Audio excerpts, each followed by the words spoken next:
বিসমিল্লাহির রহমানির রহিম। প্রিয় ছাত্রছাত্রীবৃন্দ, সবাইকে আন্তরিক ধন্যবাদ জানাই। আমি মোহাম্মদ নূর জালাল, পল্লীমঙ্গল আদর্শ মহাবিদ্যালয় সমাজবিজ্ঞান বিভাগের প্রভাষক। আজকে আমি তোমাদের পড়াবো সমাজবিজ্ঞান দ্বিতীয় পত্রের নবম অধ্যায়। আজকের আলোচ্য বিষয় বেকারত্ব কী এবং বেকারত্বের কারণগুলো আলোচনা করো। তাহলে প্রথমে আমি তোমাদের যেটা আলোচনা করব সেটা হলো কি, বেকারত্ব কি। এই বেকারত্ব কি? সাধারণ অর্থে বেকারত্ব বলতে আমরা বুঝি কর্মসংস্থানের অভাব। কর্মসংস্থানের অভাব সাধারণ অর্থে। কিন্তু একটি পারিভাষিক অর্থ যদি আমরা খুঁজি যে বেকারত্ব কি, তাহলে দেখব যে বেকারত্ব হলো যে যার কাজ করার ইচ্ছা আছে, সামর্থ্য আছে, যোগ্যতা আছে। এই কাজ করার ইচ্ছা, সামর্থ্য, যোগ্যতা থাকার পরেও যখন সে কোনো কাজ পায় না, তখন তাকে আমরা কি বলি? বেকার বলি। এই বেকারের এই পরিস্থিতিকে আমরা তখন বেকারত্ব বলতে পারি। যাও, আমি তোমাদেরকে আরেকটু পরিষ্কার করে বলতে পারি যে বেকারত্ব হলো যদি কোনো ব্যক্তির কাজ করার ইচ্ছা থাকে, সামর্থ্য থাকে, অর্থাৎ দৈহিকভাবে সে যোগ্য এবং ইচ্ছা থাকে, তারপরে যদি সে কোনো কাজ না পায়, তখন আমরা তাকে কি বলি? বেকার বলি। এই বেকারের পরিস্থিতিকে আমরা বেকারত্ব হিসেবে উল্লেখ করতে পারি।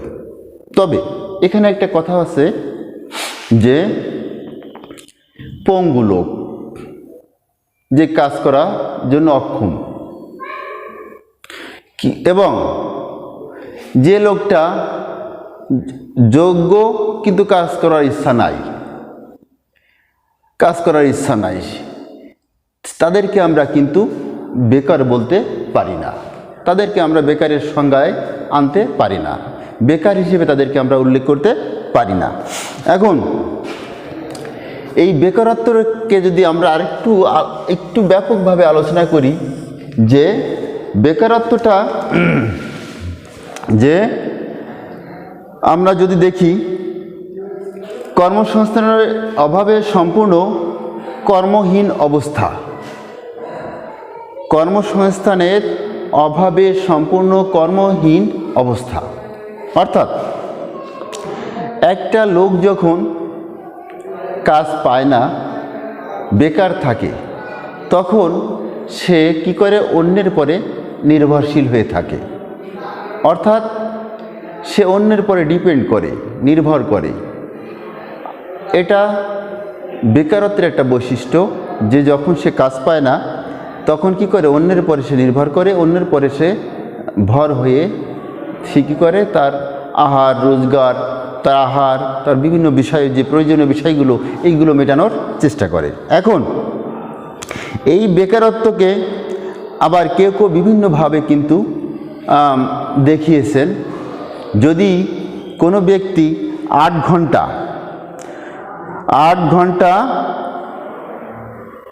হারে কাজ পায় না, যখন দৈনিক 8 ঘন্টা হারে কাজ পায় না, অর্থাৎ তখন তাদেরকে আমরা কি বলতে পারি?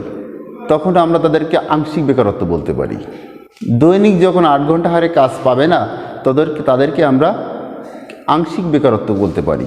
আবার কর্মক্ষেত্রে দেখা যায় যে একটা কর্ম থেকে, একটা চাকরি থেকে অব্যাহতি দিয়ে যখন আরেকটা চাকরির জন্য কেউ খোঁজে,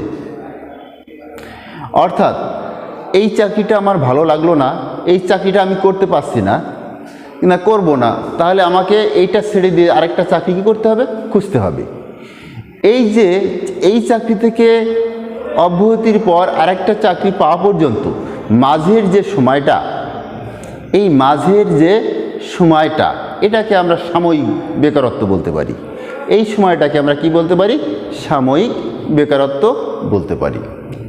আবারও যদি বলি যে বেকারত্বটা অন্যরকম হতে পারে, যেমন মৌসুমি বেকারত্ব। মৌসুমি বেকারত্ব মানে আমাদের বাংলাদেশ কৃষিভিত্তিক দেশ, এখানে শতকরা 80% মানুষ কৃষির পরে নির্ভরশীল।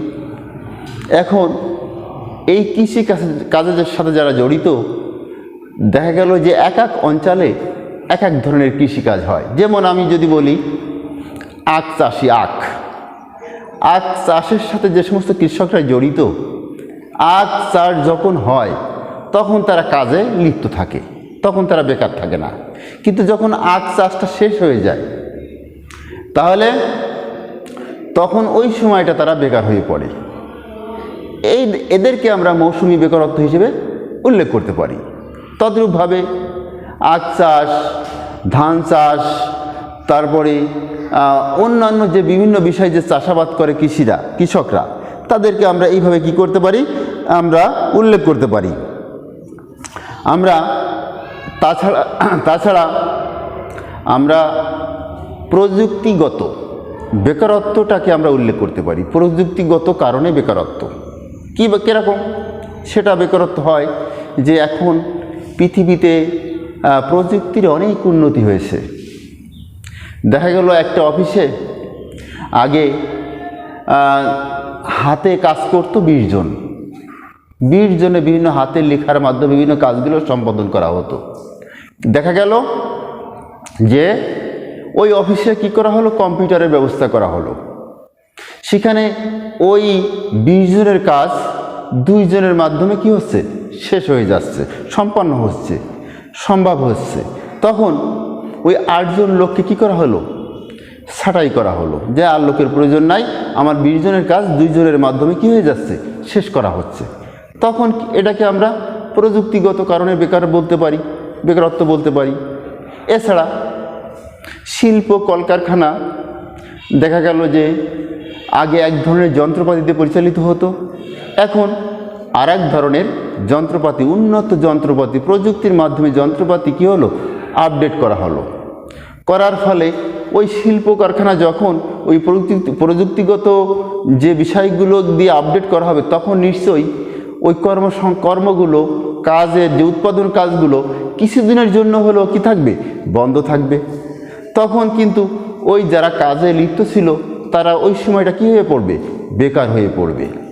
এইভাবে কিন্তু আমরা বেকারত্বকে আমরা দেখতে পারি। তাহলে আমার মনে হয় যে বেকারত্বকে আমরা বেশ কয়েকটা ভাবে বুঝালাম, যে বিভিন্ন কায়দায় মানুষ বেকার হতে পারে।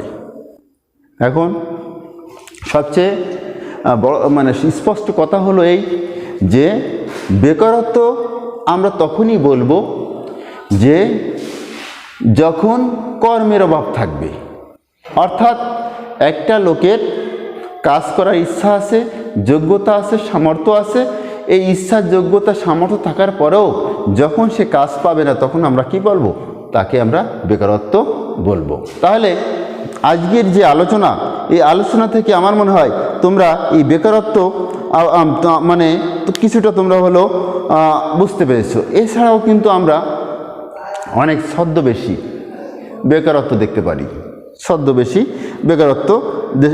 পারি, যে এই ছদ্মবেশী বেকারত্বটা, এটা আলাদাভাবে তোমাদের পরবর্তী ক্লাসে বোঝাবো। এখন আমি একটু আলোচনা করতে পারি যে বেকারত্বের কারণগুলো আলোচনা করো। তার অর্থ হলো এই বেকারত্বটা কেন সৃষ্টি হয়, এই বেকারত্বটা কেন সৃষ্টি হয়, কারণ কি? এই বেকারত্বের অনেক কারণ থাকতে পারে, অনেকগুলো কারণ থাকতে পারে। তোমাদের কাছে যদি প্রশ্ন করি, তাহলে তোমরা হয়তো অনেক কারণ তোমরা উল্লেখ করতে পারবে। এই যে বেকারত্বের কারণ কি, আমাদের যদি প্রথমে আমি একটা পয়েন্ট উল্লেখ করি, অধিক